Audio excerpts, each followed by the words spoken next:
Welcome to the secret episode! This is an episode with the judges and the jury, and they will tell us what their job is here in Arco at a competition anyway in general, and what they have to do for an appeal. What just happens in their daily life. And so enjoy this, thank you for supporting me, and see you soon. Bye bye. I'm here with Wim Arthur, right? That's right, that's correct. And you are here, what's your position here at the moment? At these World Championships, Youth World Championships, and one of the IFSC judges. So we got an IFSC delegate, which is at present Christophe Bion. It was Vincent Cossé for the lead. Then we got Stanley Gio from Singapore as jury president, and then we got 3 IFSC judges. That's Sarah from Hong Kong, Arthur from Poland, and me. Like, what do you have to do here? Actually, usually I'm jury president on the competitions, and the task of the IFSC judge is much harder, I may say, than the jury president. We have to organize everything for the judging aspect. That's also the call zone. That's where we are at present, where the competitors are just before the start of the round. The judges themselves, the brushers, the result service, we have to manage it all and make sure that at the end of the round the results are correct. Okay, and how does it work? A lot of people, or some people got ranked down, for example in lead. We've seen it last week in Tokyo, I've seen it here. And how does it work? So of course we try to have the correct result as soon as possible, but the coaches or the competitors themselves, they are allowed to make an appeal against the published results. In Boulder it could be for a zone, having control to use the zone, yes or no. This is a matter of interpretation, and it's sometimes more easy to look at the video later and decide. In lead it could be about used, which is also called a plus, yes or no, a plus, and this can downgrade some competitors. Unfortunately, one of the worst cases for downgrading is when they have been stepping on a bolt. And the policy of judges is, when you see them stepping on a bolt and you're not 100% sure, you let them climb. When the climber comes down, you inform the climber, like, it's a possibility you use that bolt, and we check the video. And then of course it's very hard for the climber, like we had in the finals, junior finals male, somebody who was on the podium and got graded down to last place. Yeah, the Spanish guy, right? Yeah, Miguel, yeah. Yeah, Miguel. And how do you decide it? Like, how many opinions are you deciding all on your own, or is it... For the appeal jury? The appeal jury is the IFSC delegate and the IFSC jury president. So 2 people are watching the video and they're deciding the final result. Can you do bouldering and lead? Yes. So all IFSC judges, they are capable to do the 3 disciplines: boulder, lead, speed, and of course jury president as well. Yeah, what does a jury president do? Well, the jury president oversees the whole competition. He has the overall authority also for safety aspects, and he actually, together with the IFSC delegate, decides the appeals. So in fact, when everything runs smoothly and there are no appeals, they're just around standing by. They are also very proactive, thinking about the next step of the competition, the next round, organizing everything with the organizer to be ahead of the competition. And if everything goes well, there's no appeals, well, it's a good job, easy job. There can be a lot of work, unfortunately. Yeah, but it can be really difficult when there are a lot of appeals, difficult to decide. I've seen also other judges like sitting on the table. Who are those? These are the national judges, so they have a national degree for judging, and they do the actual judging, because of, like now we will have a round where we will have 4 boulders at the same time. It's impossible to me to watch all the boulders at the same time, but I'm there, and when they got a question they call me, and if necessary I can watch the video already. If they're not sure, they can ask me. And so with the actual judging, and this also for lead, is done by the national judges. Yeah, thank you so far. I think that was a quick summary of the judging system for at the IFSC, and yeah, I hope we will have a good time. So we also, can I? Yeah, you can add whatever you want. So we also, job of the IFSC judges, we have the contact with the coaches, because they come up to us for appeals.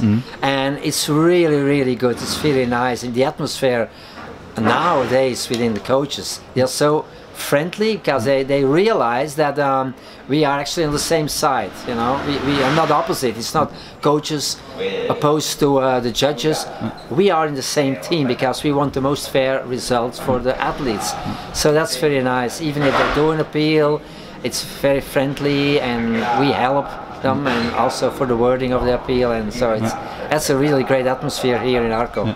Maybe good addition. How do you, if you are a coach, how do you file an appeal? How do you claim it? It's on paper. Actually, there is a amount to pay. It's €70 for an appeal, and there are forms you have to fill in. Of course, we have to know the competitor, the bib number, the round in boulder, which boulder, and what they exactly want. To happen, And how many appeals can you make? How many times can you appeal? Unlimited. Unlimited. If you have unlimited money. Yeah, thank you so much. I think that was a quick insight about the IFSC judging system and head delegate, jury and jury president. So thank you so much. Have a nice competition, and if something comes up, maybe I will ask you again. Sure, welcome. Bye. I'm Artur Polański. I'm an IFSC judge from Poland, and I've been doing this since 2008 as an international judge, but I'm also a national judge, and since 2000, so quite a long time. How did you get into judging? Well, I'm a climber myself, and when climbing, of course, when I was younger, I tried my luck in competitions, and I observed what was happening, and I observed what the judges did as well, and I thought, well, maybe this is something I should do, because I will understand how climbing goes better, and that's just what made me this decision. Yes. And what do you think changed the most over the last couple of years being an IFSC judge? Oh, yeah. There are a lot of things actually. Yes. I think I will start with speed because it's obvious. The biggest change is that for the last few years we have only this record format. Yes. And it's very different to what we used to have in the old days, where you had, you know, what we called just normal format or whatever. It was just like two different lanes, and climbers actually had to learn the route. They didn't know it by heart like now. And but even now, with the record format, we have different speed systems almost every second year. And again, yes, you have to learn how it works, you have to make sure it works. So as a judge, it gives a bit of a problem, yes, if it changes, yes, so often. But speed is still, let's say, not as problematic as other disciplines. With lead, in my opinion, the way they climb changed a lot. Nowadays, I was surprised, for example, during this competition, I've seen jumps for girls, UFB, like, you know, 2 meters jump for girl, which is that height, yes? And they were jumping in the middle of the route. Come on, yes? I mean, some of the nations don't train it at all, and I'm sure it was a stopper, yeah, for a lot of girls, but, you know, that's the way it's changing, yes? So, for many athletes, actually, it means they have to not only come to the competitions more often, because it's the best training, but actually maybe visit different nations and see the Routesetting over there, yes, on a national level, because it's very different, yes. That's one big change, I think, yes, and the speed. We are limiting the climbing time in the lead competitions. It used to be it used to be 8 in the finals, yes. It used to be sometimes 8 in the semi-finals, yes. And it used to be even more than 8 in the finals, yes. We could judge. I mean, we could say, guys, okay, it's a long route like here. It's 50 moves. Come on, how many climbers did make it? I think even if they were very good, it was, you know, a few seconds before the top. A lot of them couldn't make it in 6 minutes. So maybe it's a signal for us and the route setters and other, you know, committees to think about it. Maybe we should go back a bit and actually have this rule open more for the finals. if the route is that long, why not have 7 minutes? So, yeah, it doesn't have to be 8, but for this one, 7 would be okay. That's my opinion. And bouldering, oh, that's a completely different story. Really, yeah. Parkours, I mean, you know, dancing on the wall. This was never happening, yes, in the not so long time ago, actually, yes. And now it's changing. I mean, there are less such problems, yes, where you actually have to dance on the wall, especially at the start, because we had many problems with the starting position, yes, how to get into the starting position. So that's changing into more stable starting position before you go on. But still, there are a lot of moves which are, I would say, very acrobatic. Not really, you know, not something which you find in the rocks, for sure. With lead, you can still find a lot of moves which you can repeat in the rocks. With bouldering, I doubt it. But does it make it harder for you to judge because like there are like more quicker movements? No, I wouldn't say. You know, doesn't matter. Even on a slab, you can make very quick moves on a overhang, on big jacks, small jacks. No, it doesn't make any difference. When you're looking back on your career, you're doing this for a long time now. What was your hardest decision so far you had to make?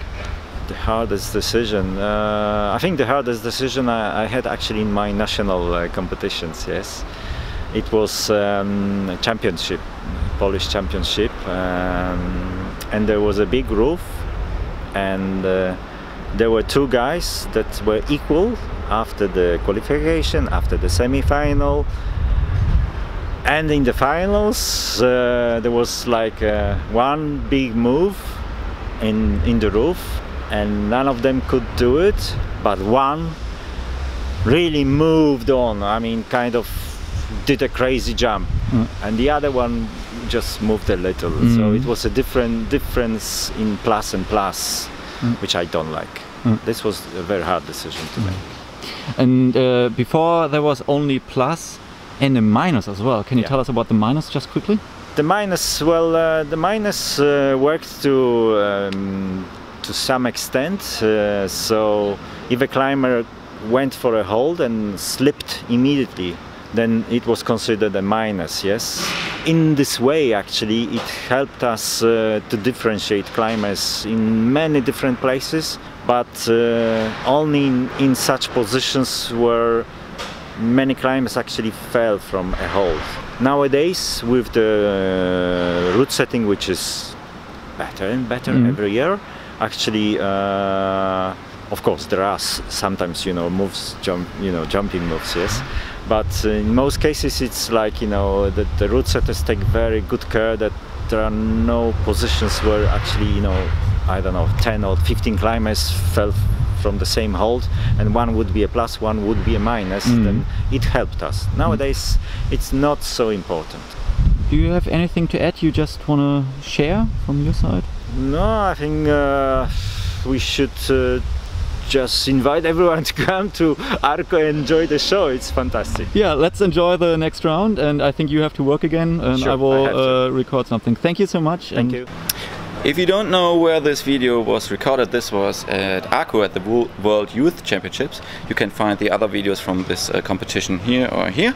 And thank you for your support, and I suggest you should check out just like what's happening here in Arco. You can find all the links here. See you soon. Bye.